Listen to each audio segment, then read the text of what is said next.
ACC administrators are speaking anonymously about Notre Dame and their sweetheart deal, and the quotes are harsh. Let's bring in the squad. You're talking ball with the ACC Squad. From Florida State to North Carolina, from Syracuse to Miami, and from NC State to California, it's the local experts of the Locked On Podcast Network, bringing you scoops, breakdowns, and the most comprehensive preview of the upcoming ACC weekend. Hang on, it could get loud, it could get heated, and it will definitely be fun. Squad up, you're part of the ACC Squad. On this loaded Locked On ACC Squad, Florida State's athletic director said something that might as well have a 90s sitcom laugh track playing behind it. We'll let Brian Smith break it down. It looks like not only the NCAA men's and women's basketball tournaments, but also the college football playoff will be expanding. I hate it. We'll see who else hates it or maybe who loves it. Now, apparently, the other 17 members, the full-time members of the ACC, they all hate Notre Dame right now. I am Alex Dono from Locked On Canes. We got Isaac Shade from Locked On Tar Heels, Brian Smith from Locked On Seminoles, Kenton Gibbs from Locked On Wolfpack. So kudos to Brett McMurphy from On3Sports.com, who's out at the ACC spring meetings at beautiful Amelia Island near Jacksonville, Florida.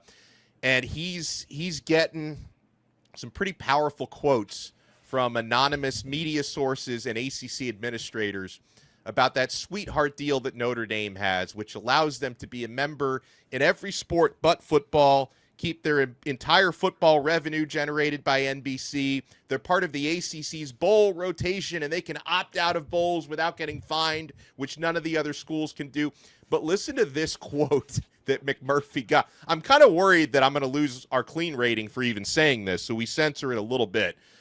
So Notre Dame, an industry source told On3 Sports, is the guy that walks in the house, opens the fridge, eats all the food, then screws the wife, kicks the dog, doesn't pay the mortgage, and walks out with any skin in the game. Brian Smith, I'll let you buy the first round on that. Two things. Number one, they are happy to take Notre Dame's money, and they don't want to be named in Brett's article. I think they're frauds. I'm just going to call it out. The ACC is terrible in football right now outside of your Canes and SMU. And they're happy to cash those checks, but they're not happy to have their name in the article. Shut up. Go beat Notre Dame. Louisville and Miami, the only two ACC teams to beat Notre Dame this decade. That's what they're really mad at. I didn't realize that. Wow. Yeah, that's it.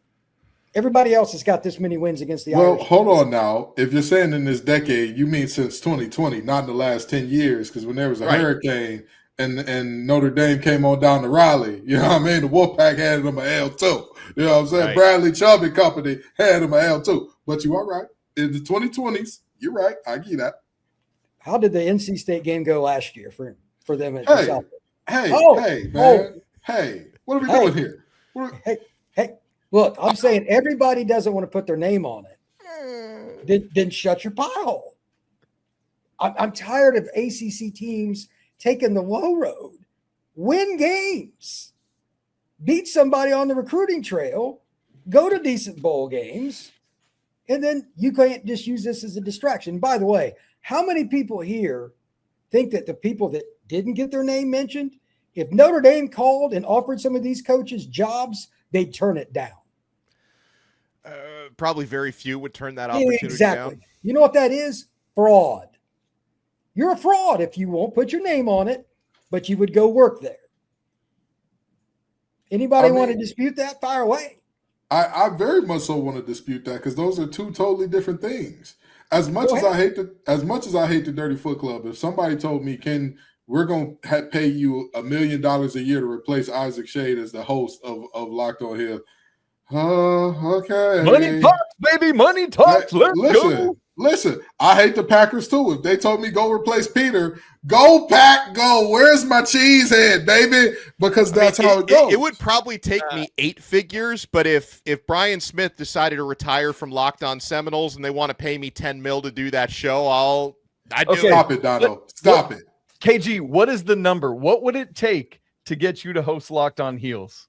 No joke. I have an exact number in mind. I have an exact number for like how much it would take for me to compromise like my morals in not hurting people. $325,000. $325,000. $325, $330.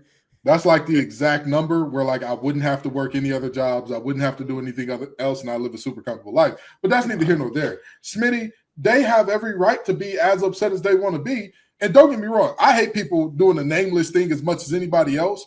But everything else, I mean, objectively, Notre Dame is that guy right now. He is that guy. Now, as you said, the rest of the ACC needs to look around and ask yourself, why is your wife letting this man in the house? Why is everybody not complaining about the dog being kicked publicly? Why are you doing all these things? That is absolutely a conversation to be had. But these schools are very right to be upset about one team getting special treatment. If the Canes would have sat out of a bowl game because they were the ones left out instead of Notre Dame, would the Canes have had to pay for that, Donna? Yeah, we would have been fined. There's no. Okay, they would have been fined. Right, but Notre Dame is they are exempt from the fining system because they're not a football member. So which is kind of funny because this whole thing about being able to kick the dog and eat the food out of the fridge. So Notre Dame is part of the ACC's bowl rotation. They get ACC bowl invites, but they don't get fined if they don't play in the bowl game. Is that Notre Dame's fault? Why didn't they put that in? Notre Dame's it's John Swofford's fault. John Swofford's fault. The same guy that got us in this ACC. Then why is everybody bitching at Notre Dame? Because John Swofford's no longer in the position of power. So okay. It's like, well, we could scream at John Swofford all we want. Everybody, hold on, wait. Does anybody on this show think Swofford was a good commissioner? Does anybody sit here and say Swofford pushed the ACC forward? For the audio listeners, I'll say no hands are up, just so you know. And in fact, I'm putting my hand further down. My hand is touching the floor now. As much as I like to joke about UNC ruining the conference, literally, former UNC quarterback Swofford really did ruin the conference.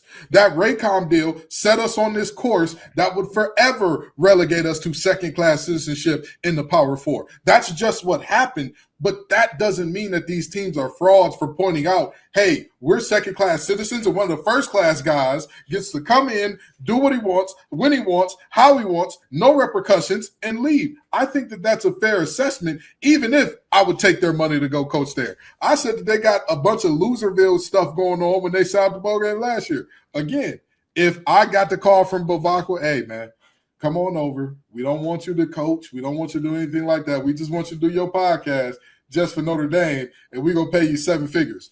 You know, I've always liked the Irish. You know, I've always considered the O'Malleys, the O'Shaughnessy's, all of it. I've considered all of it great. Let's talk about touchdown, Jesus. If they're going to complain about them, they should give back all the Notre Dame money that they get when they fill up their stadiums and they get that TV revenue too. Here's what I will complain about, because I agree with a lot of what Brian is saying, that like the ACC is to blame for this, and they also do benefit from the Notre Dame money. But the thing that really annoyed me was because Notre Dame feels so entitled because of this sweetheart deal. You enable them when they didn't get into the college football playoff, and then they took their ball, they went home, they opted out of the Pop-Tarts Bowl, and then Pete Bevacqua, the AD of Notre Dame, who looks like a James Bond villain, he goes on that press tour where he's crying, like he does multiple press conferences and interviews to cry about the ACC having the audacity to promote Miami's win over them on social media, which was a really important data point to help Miami get into the playoff, because that was Miami's best win in the regular season. Notre Dame's not a football member, so the ACC was publicly promoting Miami's best win, and then Notre Dame was like, well, we're part of your ACC family. You're denigrating us to promote Miami. It's like, okay, if you're not a football member, you don't enjoy that benefit. They're going to pump that up to try to get Miami in. And that's my point. It's not that Notre Dame exists, period. It's not that this deal exists, period. It's the attitude that goes along with this deal that is so frustrating that it makes sense even though coaches are taking the money. If you can't opt out of the deal, what else are you going to do? oh, so I can't opt out of the deal, but I'm also going to send back the money. So I'm going to be forced to play this team. I'm going to be forced to do all the things, but I'm going to send back the money so that I have a right to complain. There's not a single complaint in the world that is worth hundreds of thousands, if not more money. There just isn't in terms of verbally stating it. There just isn't. So, again, I do think, yes, ACC teams are participating. ACC teams are getting slight benefit from it, but it's not outlandish to think this deal was in place before I got here. I'm going to complain about it because, again, somebody gets to move with impunity, cancel games when they want, have a documentary about canceling a game, and say, we were treated so poorly. Those ACC guys are so mean. I just couldn't believe that they pushed their full-time member over us. Stop. Like the inability, the lack of self-awareness from Notre Dame and that whole thing last year ahead of the playoff was wild to me. Like, I get that you as the AD of Notre Dame have to say those things, and I understand it. But the way it was framed was wild to me. Like, let's remember the COVID season when you needed somebody to bring you in and shelter you and give you some football games. Who was there for you? The ACC. We're not going to do that every time. We got to take care of our membership. That's just part of it. And yes, I know Clemson and FSU and trying to get out and all that, but as long as it's still a conference, the conference is going to look out for the conference, not the team that is not in the conference. My word, what are we doing? Here's the dates. Isaac, you guys are up first. October 3rd. You know what October 3rd is, Isaac? Oh, it's an L on the schedule. I know what day it is. Oh, no. That's not an L. That is going to be a throttling. Yeah, everybody but it's that they play, they're gonna run it up now. 100%. Oh boy. Notre Dame was going to be generous before this. Didn't they just say before, oh, we're on a revenge tour next season. Oh, Rice is going to get it. Ooh, them Rice Owls better prepare like they never prepared before because we coming. We coming. That I'm making. If you want to laugh, you can. But I do. It's not going to help your bottom line when you get fired. If you're a coach that's sitting behind anonymity, just remember that. If you say it out loud in my name, I wouldn't say a word. If you want to go anonymity, kiss my behind. Yeah. I have no interest. And not one coach. Do you at least wax it? What's that? I'm not trying to kiss a hairy behind you. At least wax it. Okay. Unbelievable.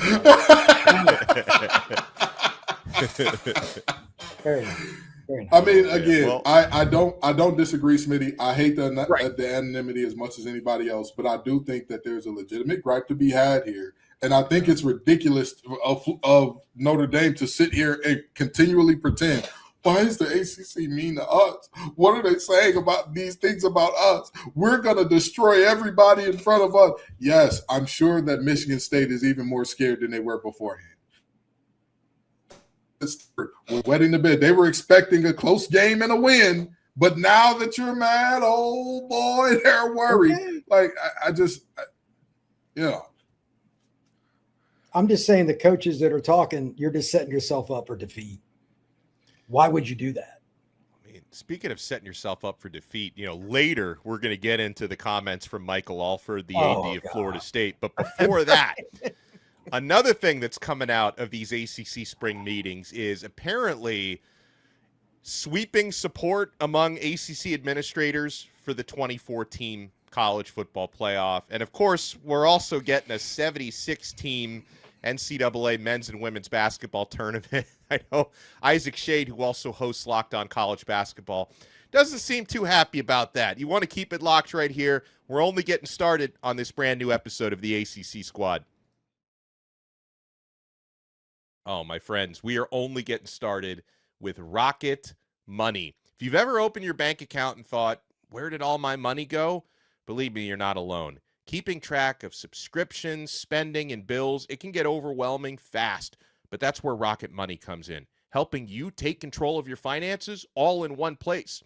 Rocket Money helps you track all of your subscriptions right there in one spot, and it can even help you cancel the ones you don't need with just a few taps. It automatically categorizes your spending so you can actually see where your money is going, and you can set budgets, get alerts, stay on top of upcoming bills. I've been using Rocket Money for the past couple of years. It's super helpful. I don't know what I did without it. It just makes everything feel more organized, and it gives you a clearer picture of your finances day to day.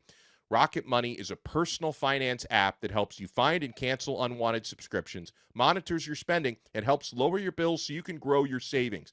Let Rocket Money help you reach your financial goals faster. Join at rocketmoney.com/lockedon. That's rocketmoney.com/lockedon. My friends, I want to remind you that if you're an everydayer, you want to join the Everydayer Club. Whether you're joining the club for Locked On ACC, Locked On Tar Heels, Locked On Wolfpack, Locked On Seminoles, Locked On Canes, or any of the literally hundreds of great shows on the Locked On Podcast networks, you want to go to lockedonpodcast.com/everydayer, and you get exclusive benefits like ad-free versions of these shows that you love.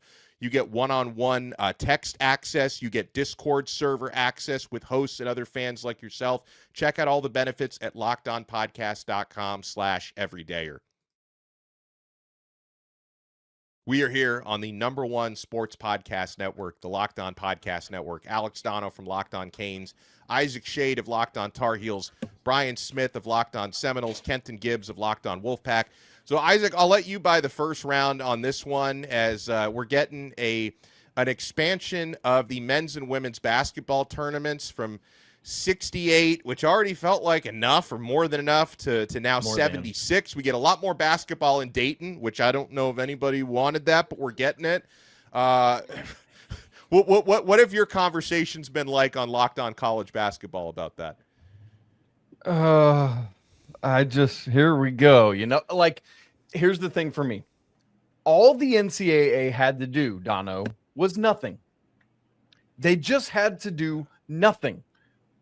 And the NCAA, which we constantly dump on for making bad decisions, all they had to do to get a win in their biggest moneymaker, the one thing that they have solvency with because the CFP they don't even own, their greatest asset, you just do nothing. Just don't touch it, and it's in great shape. And what did they do? They touched it. Why did they touch it? Because there was a groundswell of, hey, we need change. No.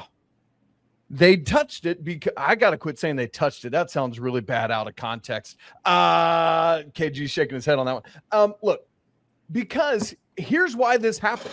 It's a financial decision because they're getting beat up in court. Why are they getting beat up in court? Because they didn't get out ahead of NIL and transfer portal. And so now they're having to pay for that. How are they going to pay for that? By taking the one thing that they've got right, the one thing that's not messed up, and they're going to go and try to make some short-term money and it's going to be a bad long-term solution. And so, if they could have gotten out of their own way, they wouldn't need this money and they wouldn't be doing this complete undesirable thing that no sports fan wants. What do you look at? A 64-team bracket. It's beautiful. It's simple. It makes sense. Now you got all this rigmarole and this whole thing, and we're going to have 12 games on Tuesday and 12 games on Wednesday, and it's going to be a mess. I just freaking hate it. The people that did that, Isaac, are also many of the same ones that will retire soon. They're going to take some of that money, and they're going to walk. And they're going to leave somebody else with the mess. Go ahead, Kenton. Jump on that because I know you're thinking this. We know this is a money grab beginning to end. Go ahead. As I have said a million times, and as I'll say a million times more, anytime you are forcing more people to go to Dayton, Ohio, you are the bad guy. You're the bad guy. There's no way around that. You got to go. These young men got their reward for a hard-fought season is go to see them big old burly women in Dayton, Ohio. Wow. Half of them anyway. There's going to be a second site. Half the games will be in Dayton. Half the games will be somewhere further west. Either way, you're still sending extra people out there. Shame on you, NCAA. Shame on you. Has anybody here ever been to Dayton, Ohio, except me? Has anybody ever been? How was it, Smitty? Did you enjoy it? 1 to 10. What would you rate it? 5. Yeah. Okay. Exactly. As we all know, an Ohio 10 is an anywhere else 5. But that's neither here nor there. Now, the reality of the expanding of this one, let me tell you why this one is particularly nasty in terms of the NCAA tournament.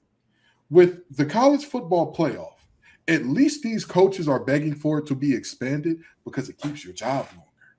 While we all know that last year for Virginia was very likely a flash in the pan, guess what would have happened if the playoff was 24 teams last year?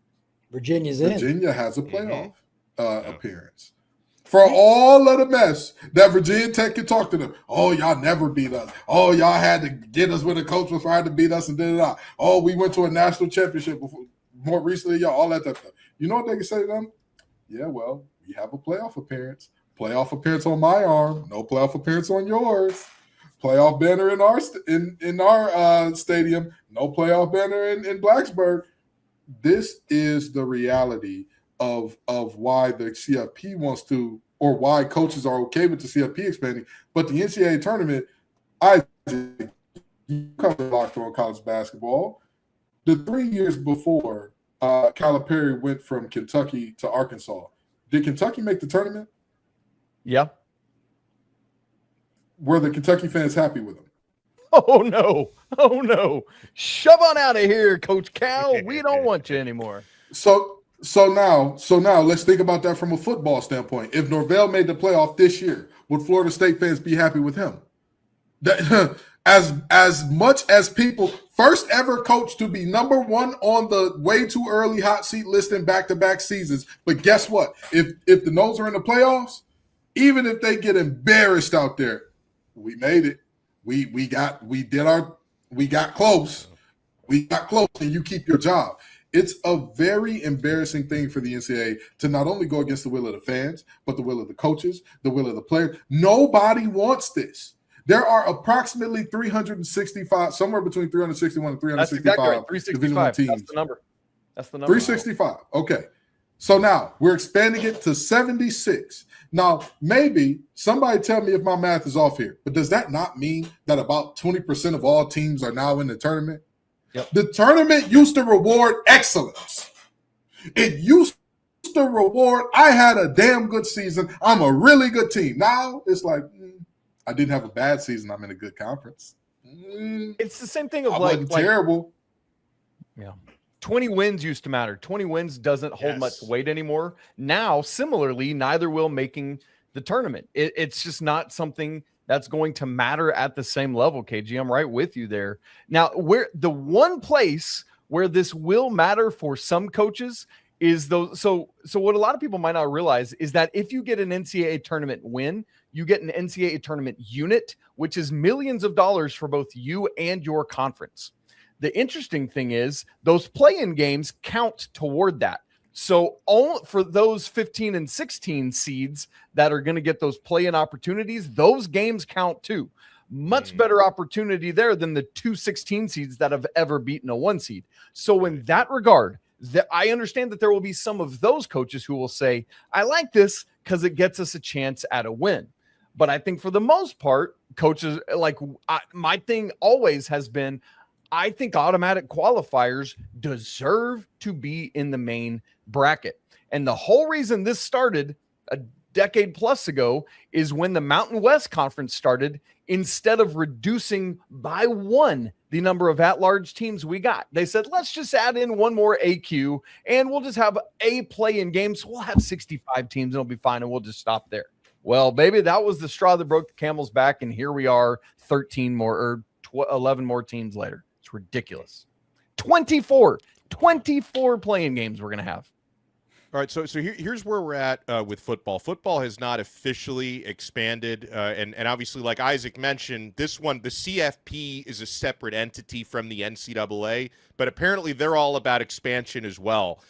So Ross Dellinger of Yahoo Sports sent out an X post on Tuesday that said, in a joint meeting at ACC spring meetings, athletic directors and head football coaches discussed at length the future of the college football playoff, swinging support behind a 24-team field.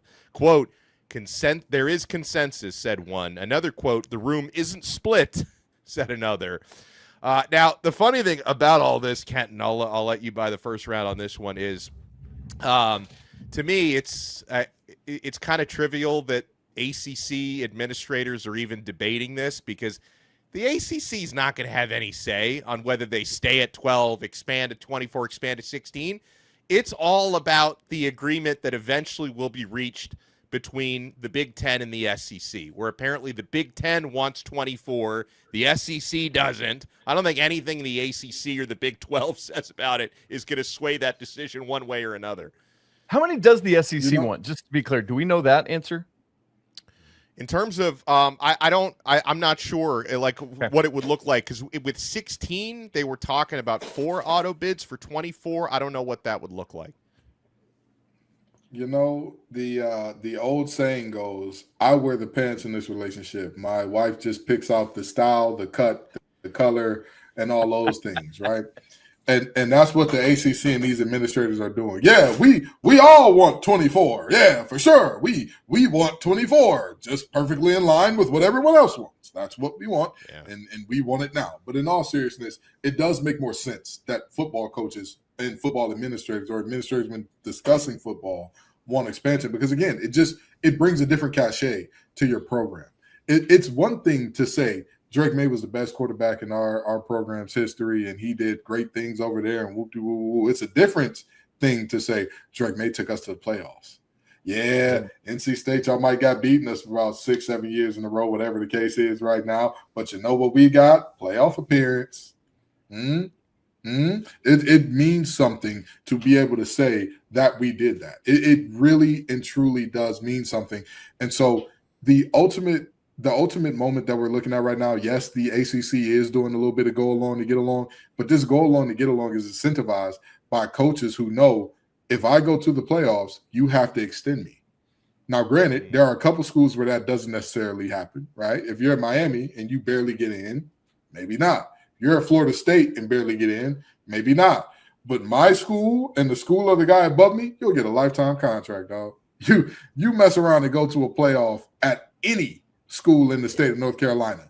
Wake Forest gave Dave Clawson a lifetime contract off one ACC championship win way back when, or one ACC championship appearance, rather. I don't know if he won one way back when. So that's just what we're looking at. These coaches want to line their pockets. These administrators want to line their pockets, because if the coaches line their pockets, who's next in line? Well, who hired that coach? You see, I hired a playoff coach at NC State. That's what I did. Yeah, I think I deserve a raise, don't I? Whole time, that team was 22nd in the nation. That's not better than Doran's best finish ever.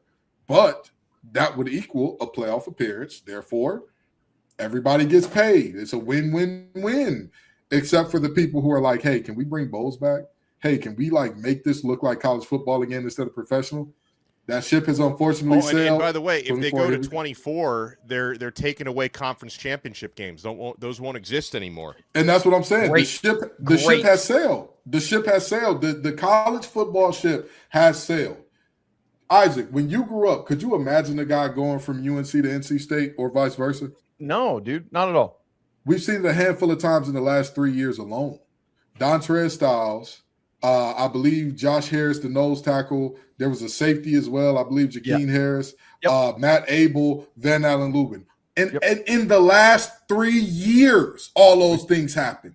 Yep. So it's college sports is in a different place. And this expansion for college football playoff is just another example of that. That's a good word. What he said.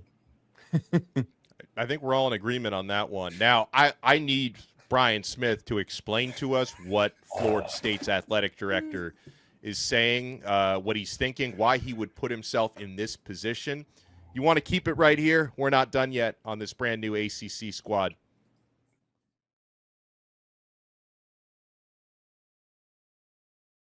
Thank you for making the Locked On ACC Squad your first listen. For your next listen, check out our other shows. We got actually a room full of multi-show hosts. Isaac Shade hosts Locked On Tar Heels and Locked On College Basketball. Kenton Gibbs, Locked On Wolfpack, and Locked On ACC with me. Brian Smith hosts Locked On Seminoles and The Portal. I host Locked On ACC with Kenton and Locked On Canes. I'm Alex Dono, by the way, so make sure you check out all of our other shows. That's like a full day of listening right there if you check out our new episodes every single day. And I'm sure this is going to be a topic for Brian on Locked On Seminoles. So yes. Florida State athletic director Michael Alford, he said a lot of things about, how great that football roster is for next year. But the quote that really hits home for me, Brian, is why would the Florida State athletic director put himself on record saying Florida State's standard is always to compete for championships? I feel like that quote could backfire at the end of the season coming up. Do you? You know why? Because it will. He went through and they had the ACC meetings at Amelia Island, just outside of Jacksonville, Florida. Beautiful place. And I'll give him credit. He did the interview. He didn't have to, but he was asked some very poignant questions by Chris Nee of Knowles 24/7, who's diehard FSU guy, has been forever. And he didn't hold back on asking tough questions. And he answered them, but he said, basically lies, how well they did in the portal. He wouldn't name how many wins they needed for Norvell or anything like that. How well I hope it's 7, because I want him to stick around a little longer there. Okay, well, 7 right now would be the grace of God. Okay, I don't think that's if he needs 7, we're going to see a new coach, because I don't think there's a chance of that. But at that same point, he went on and on about how they do all this stuff in the offseason. And everybody in the media, national and especially Florida State media, knows that the portal class was shortchanged with NIL. They know that Norvell has bombed the last 2 years with his additions in the portal. Now, he hit in 23-24. You can't, or 22-23, excuse me. But it's not close. They don't have a good roster. Bud Elliott of the Nolecast, a diehard Florida State fan, is so angry at the administration, he quit his podcast. He's putting it off until Norvell is fired. No way. Oh, yeah. Dude, that's wild. Yeah, he said it on bringing here. families back together. I mean, he literally dropped the podcast until they're gone. He doesn't understand content. Bro, this Not at all. What are we doing? Okay. Anyway, Bud's a good guy, but he's just done with it. He's a grad, and he's just tired of talking about negativity. I get it. I do the show 5 days a week. To that end, at the end that Dono was talking about, another guy jumped in right when that interview was ending with Chris Nee, and then he gives that standard line. Are we stupid? No, but you still said we've got this great roster. We're competing for championships. Dono, what's the FanDuel over-under for FSU? Is it 6.5? Ooh, it's somewhere around there. I think it's around that. Yeah. Does that sound like championship football to you? 6.5, 7.5? Well, with enough playoff expansion, 6 games will get you into the playoffs soon They enough. got to get that thing to 75 teams, and then Mike Norvell would have a shot. That's incredible. No, but seriously, does he really take us for granted that we don't know what we're doing here? I do this for a living. I follow the portal on a day. They had to know. The first show they're going to go to after those comments is mine, because they know they're going to get roasted. Check it out. Wednesday morning, Locked On Seminoles. It will be on fire. It's ridiculous. They don't have a top third of the league in the ACC roster. They have no shot at the playoff. None. 6.5 is indeed. But the question, here's the thing. What was he supposed to say? What? I get it. I get that it looks bad. I get that you can't say championships are our standard when Norvell is still your coach after what we saw these past 2 seasons. I understand that. But we also got to understand a little bit, Ole Miss and LSU are having a good old-fashioned clan off right now about, whose history is worse, whose history is worse, blah, blah, blah. That's a whole other thing. But here's the deal. This is what I'm saying in saying that. What is a coach supposed to say while he's there? Well, hold on. Listen, man, not to toot the horn of the guy that I cover, but I think Mario Cristobal handles questions like that very well, because he refuses to talk about anything more than the next game. So maybe Michael Alford should have hit him with, we're going to try to go 1-0. We're going to try to win every game we play. Mic drop, get out of there. Dono, that is coach speak. We got to understand it.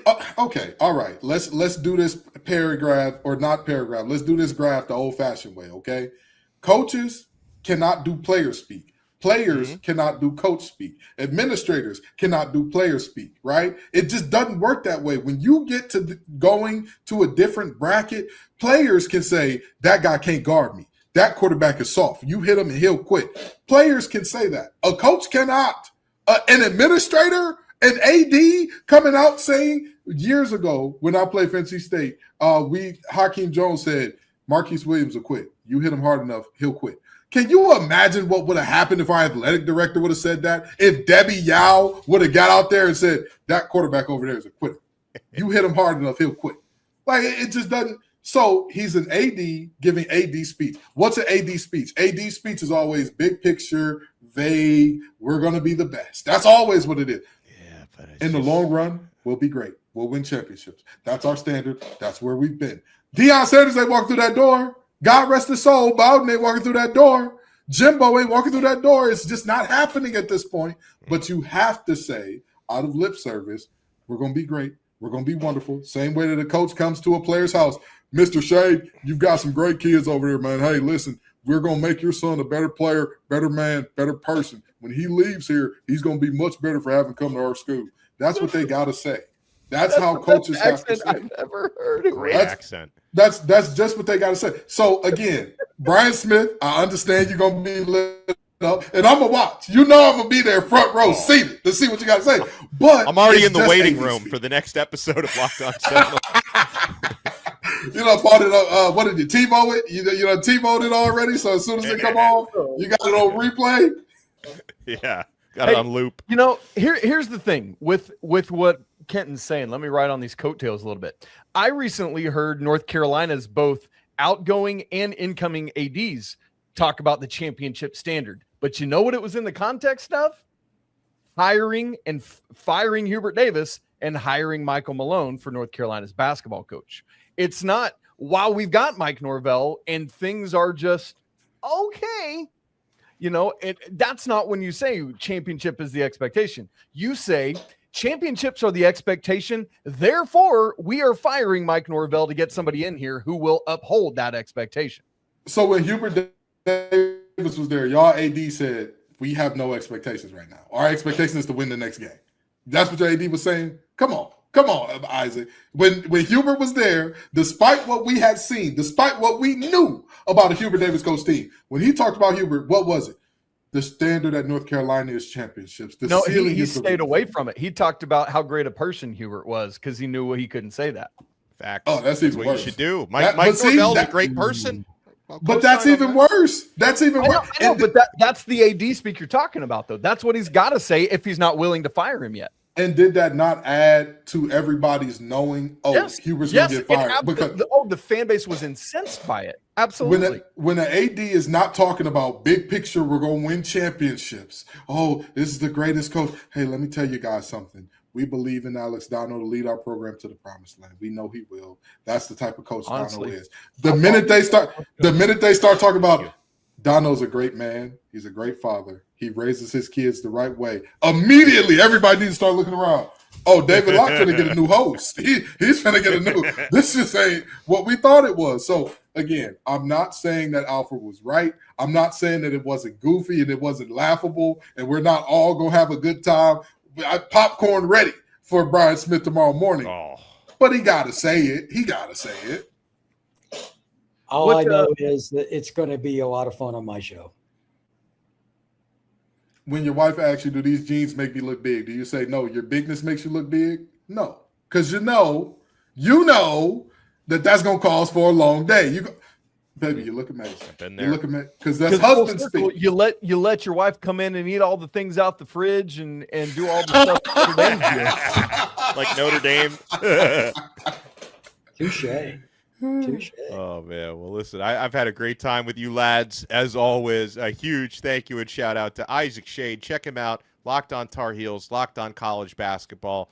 Check Kenton out. Locked on ACC and Locked on Wolfpack. Brian Smith, Locked on Seminoles. You know that Wednesday episode is going to be hotter than fish grease. And the Portal podcast as well. Check me out on Locked on Canes and Locked on ACC. We'll talk to you next time on another episode of the ACC Squad. We are part of the #1 sports podcast network, the Locked on Podcast Network. Your team every day.